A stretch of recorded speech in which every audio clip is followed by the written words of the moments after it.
And So- whose responsibility is it to oversee and just really evaluate all the results that come in? Is that the township's responsibility, or is that the contractor? Say, for instance, it's a contractor involved. I mean, who's gonna handle all that? That seems like a lot of man hours that could be taken up by the two-man township staff. So it would be, the reports would be given to the township. Obviously, if there was an issue right away in the reports, then it would be back to the contractor to, tell them either they couldn't do it or what they would have to do in order to rectify the issue at that point. So there was something else that I came across, that I wanted to tell you about too. So in the notification, they have to notify the township and all property owners within 3,000 feet. The notification to the property owners includes an offer to inspect, free of charge, to the property owner, all structures on the property for structural integrity and the condition of existing wells, including sampling of well water before the blasting commences, which was actually covered too by the prior one. All property owners accepting the inspection offer prior to any blasting work shall have their property inspected within a reasonable time prior to the commencement. The contractor shall inspect and document the condition of all structures and existing physical features. The inspection must include an assessment of the condition of any existing wells, again, which we talked about.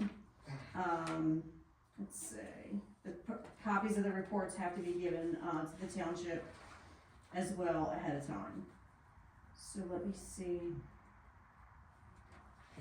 Can Sean back charge that contractor for the amount of time that he would spend or Bill would spend or the combined two They're would posting spend? escrow, They're right? posting, definitely a permit application, and yes, I don't know what the fee schedule says about. Yeah, I mean, blasting permit. it would depend on the specific project. In my experience, blasting projects are often already looking for grading permit and often, land development. In those cases, we would have escrows, and yes, the time spent reviewing any work related to that project or that escrow account would be billed to it. You would back Bill in. Yeah, that's why we have the escrow account. It's when we get the invoices, we apply them to that Right. escrow account. Yeah, I just wanted to make sure that there's some provisions in here to take care of that. Cause you could have a really messy blast and this thing could string out. And you could spend countless hours doing this. So you have to have a way to recapture the money that you would spend, per hour doing whatever oversight you have. So, Is there actually a permit for blasting in our fee schedule? If there isn't, there needs to be one. I don't know, you guys just did the schedule, so I don't know whether there was one or not, but. And also, there is a statement too that any damage that's caused is a responsibility of the contractor, the subcontractor, or the general contractor, whoever it is, that's doing the blasting. So hopefully I answered both your questions kind of combined. yeah.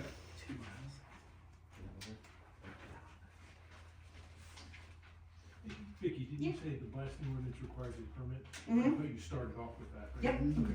So Yep. if there's a permit, there'd be a permit fee here, usually an application fee and then some type of an escrow. Usually. I just wanna make sure that, Well. because if somebody went to our fee schedule Right. and there was no specified permit for blasting. And there may not be yet because you are just doing it, Right, so I so. just wanna make sure that we Right, make if sure not, that, then it definitely needs to be added to your agenda for and the I don't next wanna, meeting. I would hate to think that gets approved and that gets dropped, like the fee schedule process Yeah, gets right. dropped. I wanna make sure that we.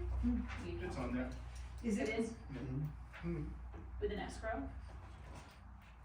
Oh, yeah. Oh, wait, hold on, escrow covers.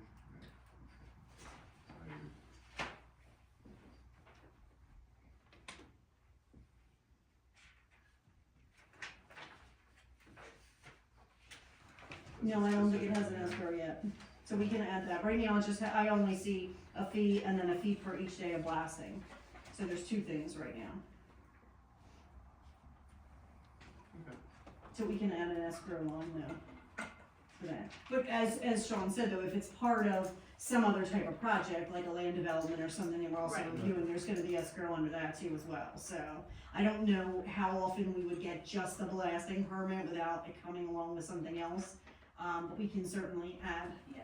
that in. So Sean, can you handle that for the next meeting? Sorry, I don't do the fee schedule. And to expand on what Vicky had just brought up, with the financial security I mentioned, for example, 3Dog, for some reason they run into something where they need to do something like that. At the end of the construction escrow table, there is a contingency line, which is usually 10% of your subtotal. And that is basically just held for the duration of the project for unusual stuff. You go and dig and you have no idea, and all of a sudden you hit a Superfund site. You know, Right. that's what a contingency is Okay. something that you simply don't anticipate. Township wants to make sure they've got a chunk to make sure that they're covered if for some reason something that's not on the plan, not anticipated, and certainly blasting is not Yeah. anticipated. So remedies can be taken Right. place. So a remedy. Oh, I don't know what the ordinance number is. Sean, do you know what the next ordinance number is? Have there, I don't know how many there have been so far this year. Oh, that would be 2025, 26 maybe? I was gonna, yeah, I was gonna say. No, wait, that's resolutions though. Oh, Yeah, so not the ordinance is same. different, you're right. I believe it's for, I can run and check the cabinet real